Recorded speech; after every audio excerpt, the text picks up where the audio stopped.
Ta parole est une lampe à mes pieds, une lumière sur mon sentier. Psaume 119, verset 105. La méditation.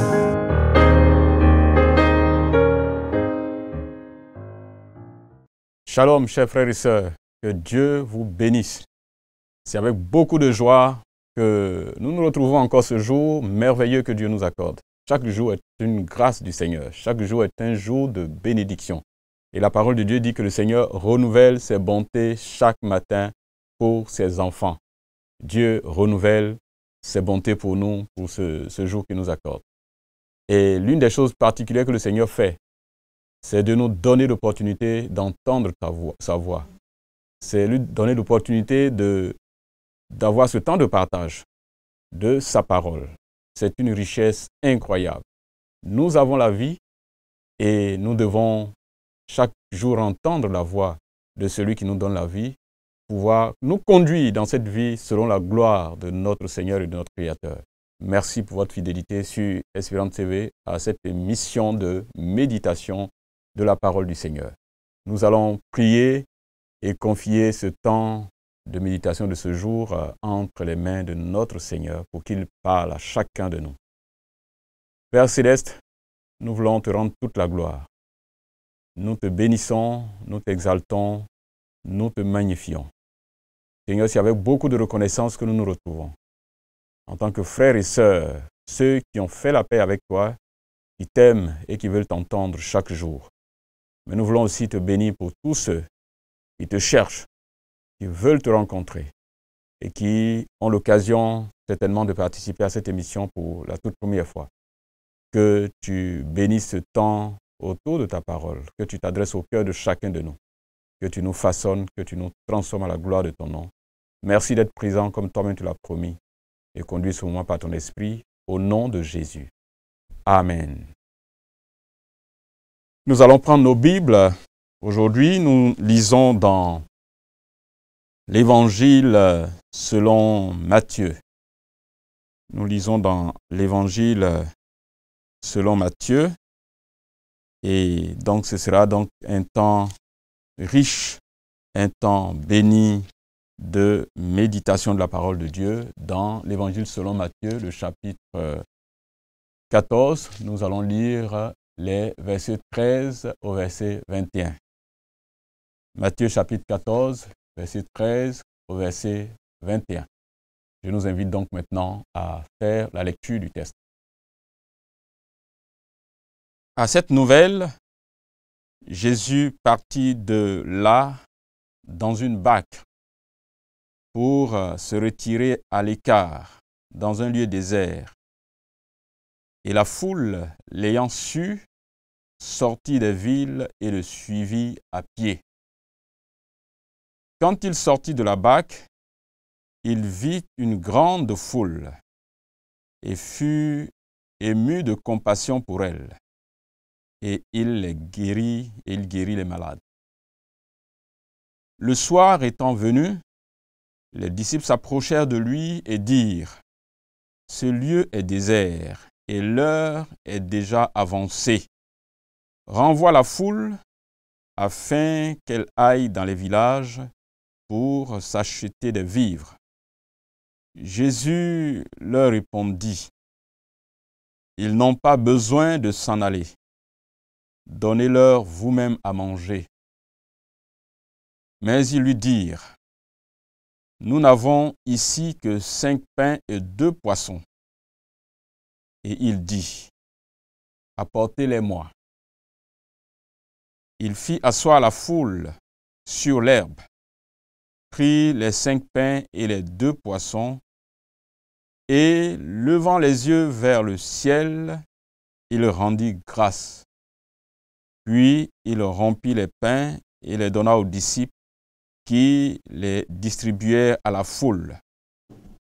Tous mangèrent et furent rassasiés, et l'on emporta 12 paniers pleins de morceaux qui restaient.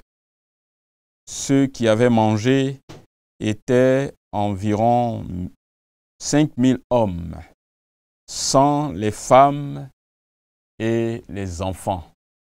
Jusqu'ici, notre lecture. Jusqu'ici, notre lecture.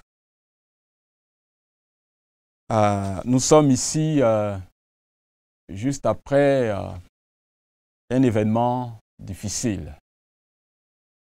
Jean-Baptiste, le précurseur de Christ, venait d'être décapité par Hérode.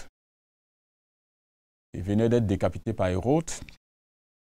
Et cette nouvelle est parvenue à Jésus. Et donc le texte nous dit que quand il a eu cette nouvelle, il est parti de là où il était, donc pour se rendre dans un autre lieu, pour aller à l'écart dans un lieu désert. Alors, qu'est-ce que ce texte nous apprend sur Dieu? Est-ce qu'il y a un exemple à suivre ou à ne pas suivre? Ce sont ces deux questions autour desquelles notre réflexion, notre méditation va porter. Et le thème que je propose ici, c'est la compassion agissante. La compassion qui agit. La compassion qui pose des actes. La première chose que nous avons dans ce texte, c'est que quand nous regardons dans les versets 13 et 14, Jésus se déplace de là où il était pour aller à l'écart au désert, dans le désert. Et le texte nous dit que tous les gens des villes d'alentour dans cette zone ont appris qu'il se déplaçait pour aller donc dans ce lieu. Et les gens sont allés en masse, les foules, une grande foule. Donc les gens sont allés là où il était, ils l'ont suivi à pied, parcouru certainement de longues distances pour aller là où il était, il est parti. Et quand Jésus les a vus, quand il est sorti de là-bas, qu'il les a vus, il était vraiment ému de compassion à tout ce qu'il a vu. Des gens malades qui ont dû se déplacer sur de longues distances et qui sont arrivés là. Et ému de cette compassion, en voyant la foule, le texte dit qu'il était ému de compassion, donc il a guéri les malades qui étaient parmi cette foule. Jésus a posé ce acte pour restaurer ces gens à leur dignité, donner à ceux qui étaient malades de retrouver la guérison, d'être en bonne santé. La compassion de Christ est une compassion qui agit. Après tout un temps d'enseignement de toute une journée avec ces gens, les apôtres viennent vers Jésus, les disciples viennent vers Jésus pour dire « Ah, la nuit tombe et il faut que ces gens puissent s'en aller, nous allons les faire partir, nous allons leur demander de partir, nous allons les renvoyer pour qu'ils aillent quelque part où trouver de quoi à manger. » Pour qu'ils aillent se trouver de quoi à manger. Après ce long moment qu'ils ont passé. Donc, ils regardent, ils sont aussi touchés par la situation de cette foule. Et ils demandent à Jésus de les faire partir. Et Jésus dit non, ça ne se fera pas comme ça. Il faut que vous-même, vous leur donniez à manger. Donnez-leur vous-même à manger. Donc, il faut que la compassion que vous avez eue pour ces gens-là, que cette compassion soit aussi agissante.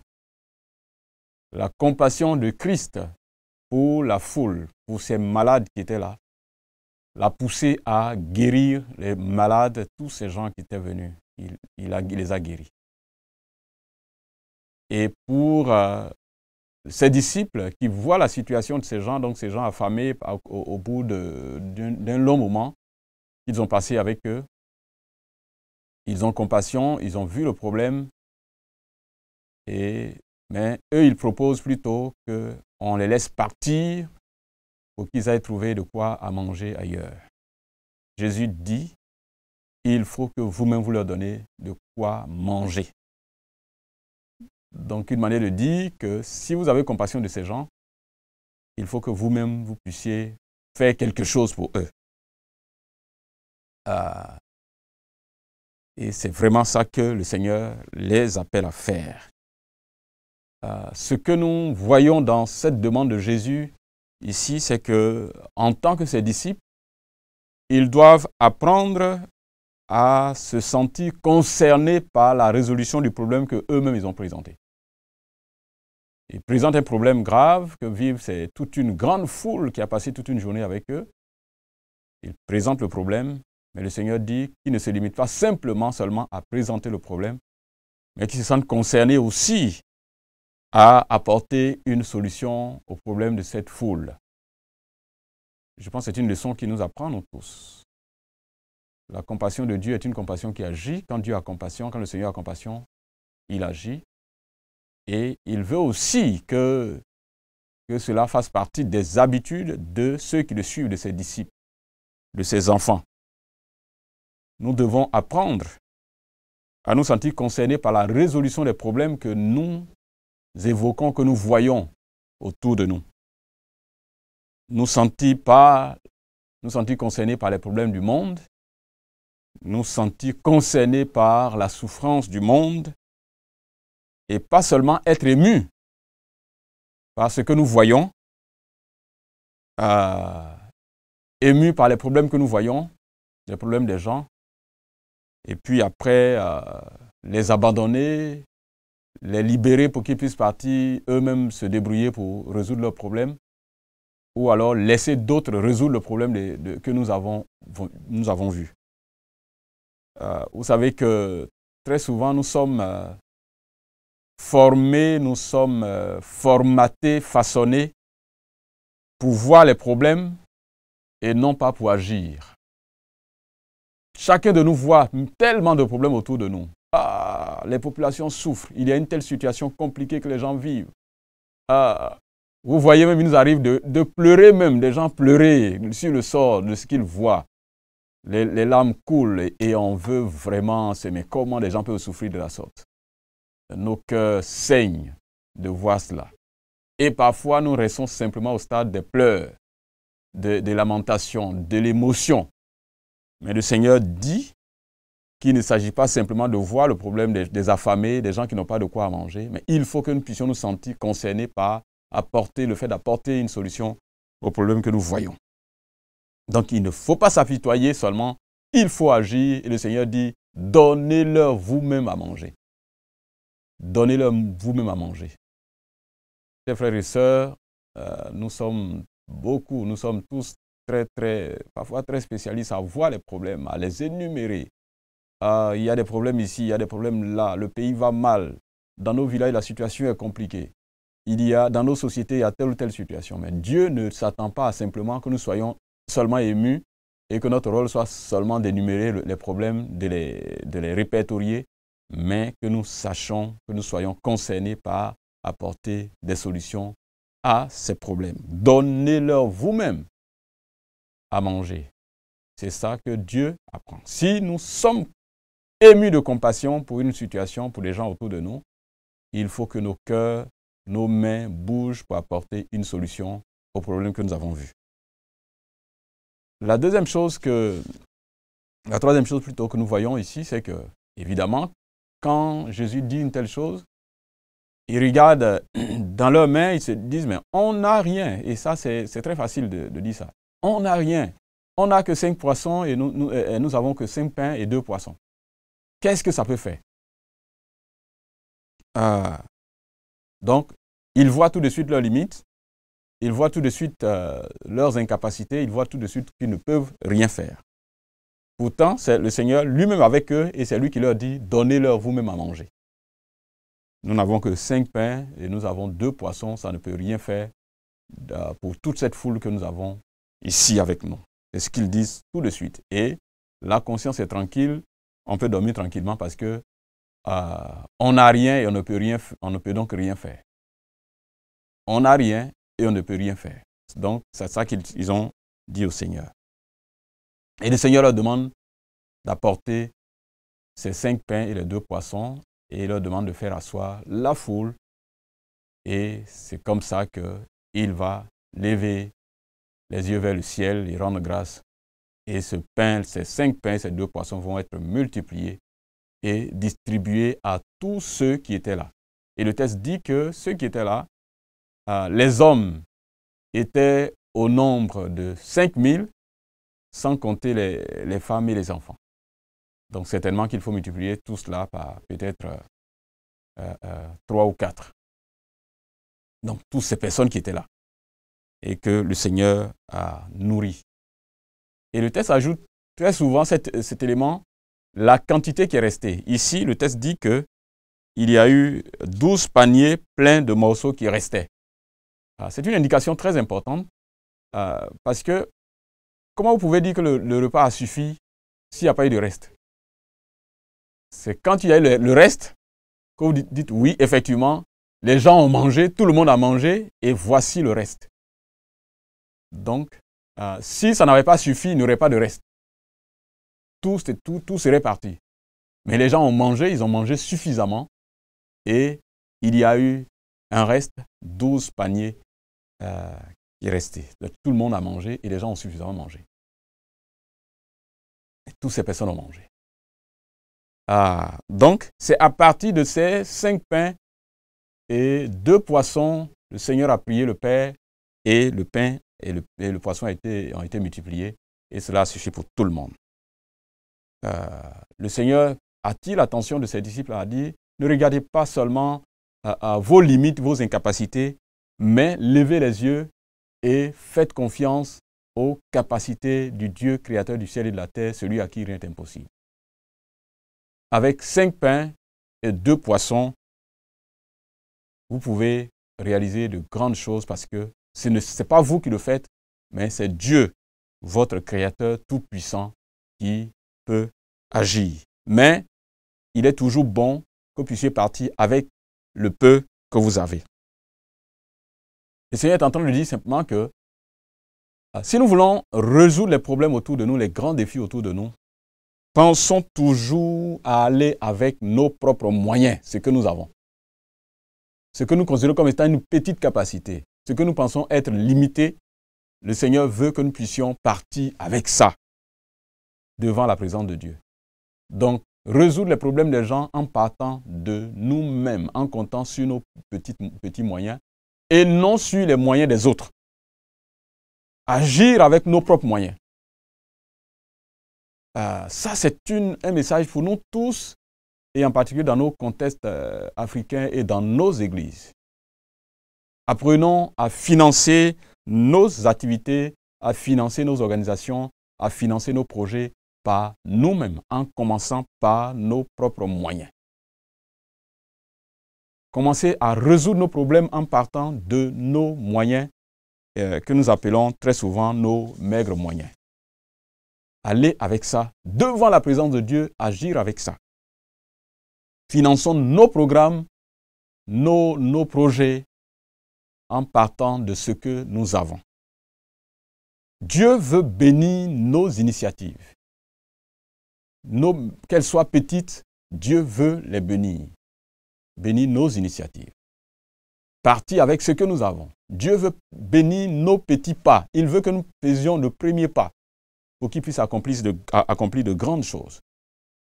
Regardez le nombre d'organisations que nous avons dans nos contextes africains qui fonctionnent sur les ressources d'autres peuples venant d'autres cieux. Beaucoup de nos organisations, beaucoup de nos ONG fonctionnent simplement en s'appuyant sur l'argent de quelqu'un qui est quelque part. Et nous ne nous sentons pas très souvent concernés par nos propres programmes. Par nos propres programmes. Nous ne nous sentons pas concernés. Nous initions des choses, nous engageons des choses, mais nous ne sommes pas prêts nous-mêmes à nous battre pour financer ce que nous avons engagé.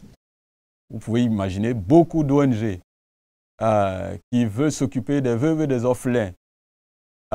Mais ceux-mêmes qui ont engagé l'ONG ne sont pas prêts à mettre la main à la pâte pour pouvoir apporter. On veut que les autres apportent et nous ne sommes pas nous-mêmes prêts. Quelquefois même, les responsables des ONG sont eux-mêmes des nécessiteux qui créent les ONG pour pouvoir s'enrichir sur le dos d'autres personnes. Dieu veut que nous puissions être participants à la résolution des problèmes que nous voulons résoudre, que nous voyons autour de nous. Que notre rôle ne soit pas simplement de détecter les problèmes, mais que nous puissions contribuer à les résoudre à partir de ce que nous appelons nos petits moyens. Nos églises doivent contribuer à faire vivre leur programme. Je suis en contact avec plusieurs organisations qui travaillent par exemple dans la tradition de la Bible. Vous voyez combien de fois les Bibles sont traduites dans nos langues et ce n'est pas nous qui contribuons à travailler à la tradition de la Bible. Ce sont d'autres personnes aux États-Unis, au Canada, qui financent alors que l'Église en Afrique et dans nos pays a suffisamment de moyens pour pouvoir faire ce travail. Le Seigneur veut que nous puissions nous-mêmes participer à la réalisation de nos projets et de ne jamais dire ce que nous avons est petit. Le peu que nous avons, Dieu peut bénir et nous permettre de réaliser de grandes choses avec. Donnons le peu que nous avons, contribuons à la vie de l'Église, contribuons à la mission chrétienne mondiale avec le peu que nous avons. Dieu peut l'utiliser pour résoudre de grands problèmes. Le Seigneur peut utiliser 5 pains et 2 poissons pour nourrir plus de 15 000 personnes affamées. Pour nourrir plus de 15 000 personnes affamées. Il est parti de leur pain, de ce qu'ils avaient eux dans la main, pour pouvoir résoudre le problème. Et Dieu nous aide à pouvoir être sensibles. Que notre compassion soit une compassion agissante. Une compassion de libéralité. Que Dieu permette qu'il y ait dans nos églises et dans nos familles, sur notre continent, une vague de générosité pour pouvoir soutenir nos œuvres et notre action missionnaire. Partout, nous envoyons des gens pour aller servir le Seigneur. Que nous ne comptons pas seulement sur l'argent qui vient sur d'autres continents. Parce que Dieu veut aussi nous bénir par notre volonté d'initier des choses et de financer des choses pour la gloire de notre Dieu. Développer une vague de générosité, donner pour résoudre les problèmes que nous avons. Et nous sommes capables de le faire. Et nous sommes capables de le faire. Et que chacun de nous se sente concerné par les problèmes qui sont autour de nous pour pouvoir les résoudre. Donnez-leur vous-même à manger. C'est ça que le Seigneur dit. Le peu de pain que nous avons, le peu de poissons que nous avons, nous devons les donner pour pouvoir résoudre les problèmes que nous avons sur notre continent. Et nous sommes capables d'y arriver. Et cela, il y va. Notre dignité y est attachée. Notre dignité y est attachée.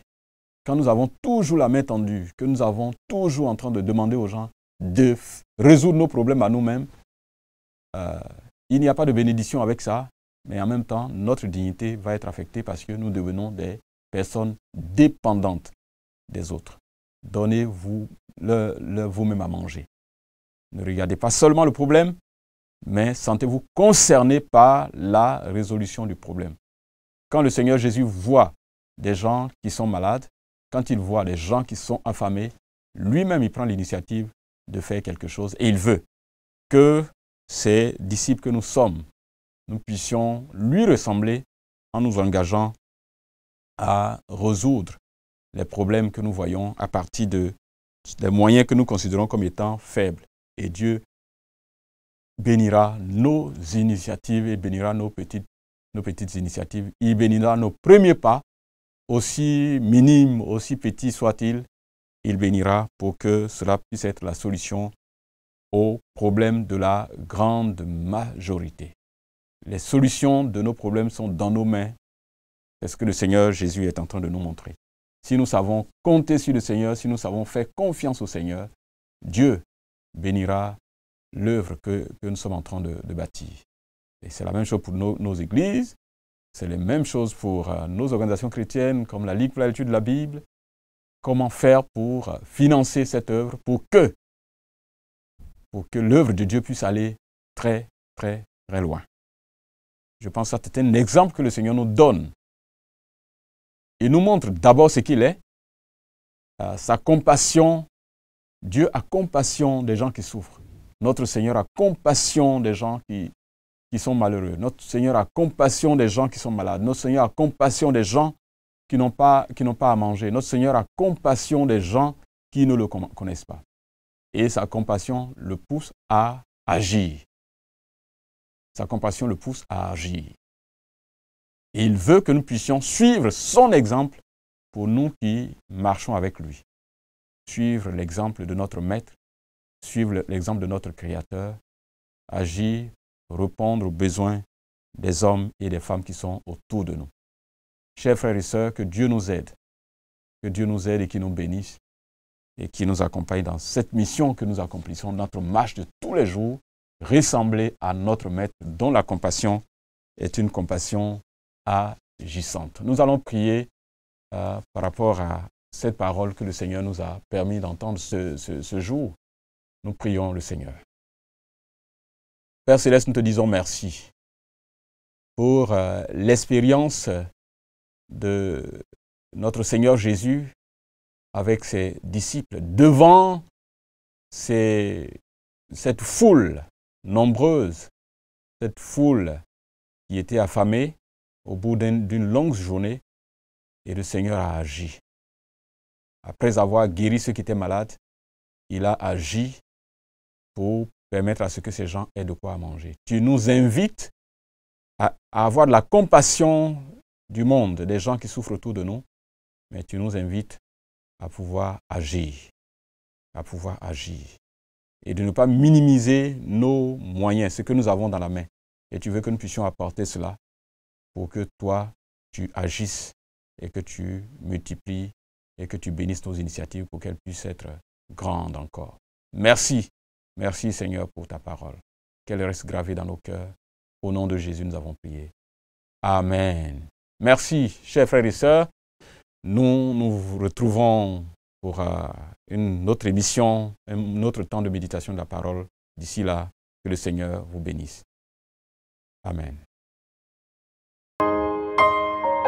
Ta parole est une lampe à mes pieds, une lumière sur mon sentier. Psaume 119, verset 105. La méditation.